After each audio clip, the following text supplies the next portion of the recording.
zat er wel in, hè? Maar het is inmiddels tijd geworden om de tweede kandidaat te introduceren. En de tweede kandidaat is de Benjamin van de avond. Hij is de enige mannelijke kandidaat en de enige van een jongere generatie. En daarmee heeft hij natuurlijk een uitzonderings, maar ook een underdog-positie. En daar wentelt hij zich goed in, want dan kun je vanaf daaruit alleen nog maar stijgen. Het is Arno van de Hemel. En Arno, zijn muzikale ervaringen die beperken zich tot de 2 jaar verplicht orgellessen als kind. Waar hij overigens in het geheel niet rouwig om is, want hij leerde er wel noten lezen. Maar daarna, toen die verplichte jaren achter de rug waren, toen bleek voetbal toch net iets meer in zijn comfortzone te liggen, zeg maar. Het repeteren met het orkest vond hij leuker dan hij had gedacht. Ook overweldigend om op jouw bewegingen zo'n heel orkest over je heen geblazen te krijgen. En bij zijn Spotify-listen ontbreekt het nummer wat hij gaat spelen al wekenlang niet. Elke dag opnieuw komt het meerdere keren voorbij. En dat stuk, Arno die gaat stoeien met Peer Gynt. En dat is een toneelstuk van Henrik Ibsen uit 1867, gebaseerd op een Noorse volksmythe. Het toneelstuk is van muziek voorzien door Edvard Grieg. En ik ga even een kort fragmentje geven, of een beetje een samenvatting van het verhaal, want het is een ontzettend verhalend stuk wat u zult horen. En ik weet zeker dat u het overigens allemaal zult herkennen straks. Peer is een fantasierijke jongen, dat is de hoofdpersoon van de roman dus, of van het toneelstuk, vol bravoure en grootspraak. Hij neemt het niet zo nauw met de waarheid en de werkelijkheid en brengt zichzelf daarmee behoorlijk in de problemen. Op een duur raakt hij verzeild, ergens diep weggestoken in de Noorse bossen, komt hij in een grot met trollen terecht. En die trollen, daar zit één dochter bij van de trollenkoning. En daar wil hij wel mee trouwen, met name omdat hem dat heel rijk zal maken en machtig. Alleen, als hij dat doet, als hij trouwt, dan wordt hij ook zelf een troll. Ondertussen is zijn vriendin en nog iemand uit het dorp, die zijn hem komen zoeken. En net op het moment dat hij bijna in een troll zal veranderen, klinken er ineens luid beierende kerkklokken. Hij schrikt op, wordt wakker en komt tot bezinning. En gaat dan proberen tussen die slapende trollen door, die ook wakker worden, de grot uit te vluchten. Nou, en dat is eerst nog heel voorzichtig, omdat ze dan nog slapen. Dan worden ze wakker en dan hoor je dat steeds sneller en opzwepender klinken, want hij moet toch net op tijd die grot uit zien te komen. De vraag is of onze maestro-kandidaat het er ook zonder kleerscheuren vanaf brengt. Of ja, misschien meer in zijn straatje van Arno van de Hemel. Gaat hij er vol gas in? Of blijkt het meer een diesel die langzaam op gang komt, maar daarna niet meer te stoppen is? Ik wil graag uw aandacht en een welkomstapplaus voor Arno van de Hemel met In de Hal van de Bergkoning.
Arno, je keek er af en toe bij of je zelf door trollen achterna gezeten hebt.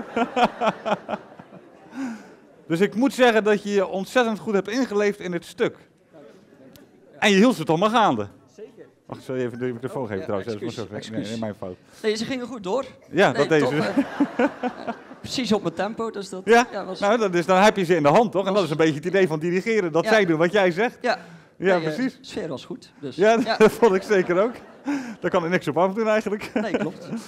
Zullen we vragen wat de jury, hoe die het ervaren hebben? Louter positief, kan ik Dat me niet denk ik ook, dat denk ik ook. Ja. We gaan het ze vragen. Tijn. Oh, ik zou mij volledig hetzelfde voelen op een voetbalveld, zoals u zegt.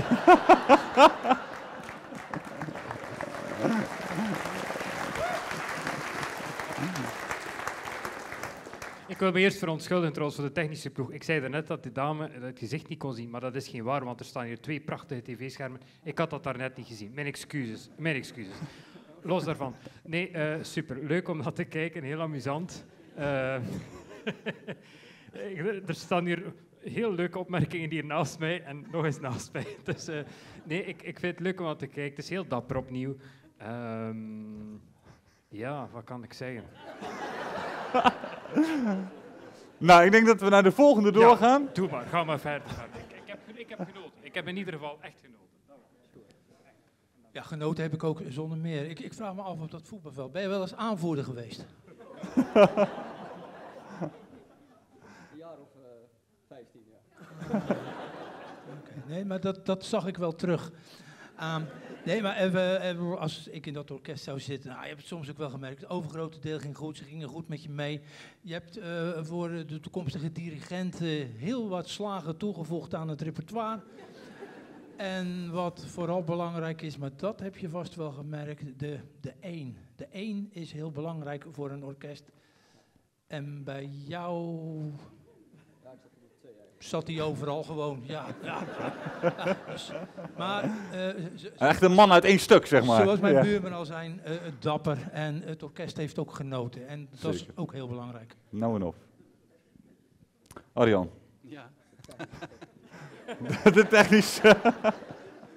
Nee, aansluitend daarop eigenlijk. Je hebt ook niet een heel makkelijk stuk gekregen. Want met zo'n hele trage, maar toch gestage versnelling erin, dat is ongelooflijk moeilijk. Om daar leidend in te blijven en niet volgend, dat is heel belangrijk. En op een gegeven moment was er inderdaad een moment dat er een tel verschil kwam tussen het orkest en de slag. Had het er al over.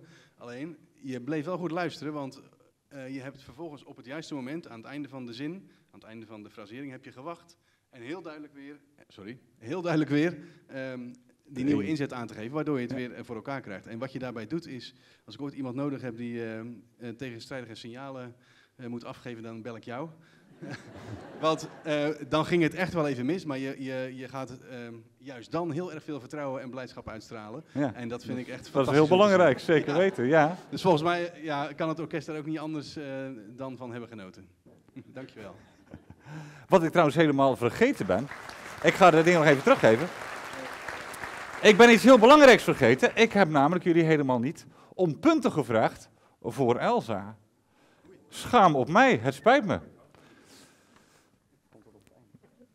wat doen we? We kunnen zeggen, we houden het nog even geheim en we laten nog even van het publiek afhangen, want op het moment dat zij punten weten, dan denken ze van, ja, dan heeft het toch geen zin meer om te klappen, want Arno krijgt 3 tienen, dus snap je? Dus misschien dat we het beter gewoon tot het einde bewaren en dat we dan zien wat uiteindelijk Absoluut. de uitkomst is. We zijn het met je eens. Nou, dat ben ik heel mooi. Dan kunnen jullie nog 1 keer publiek de kans hebben om Arno zeer ritmisch op de 1 eruit te klappen. Arno van der Hemel!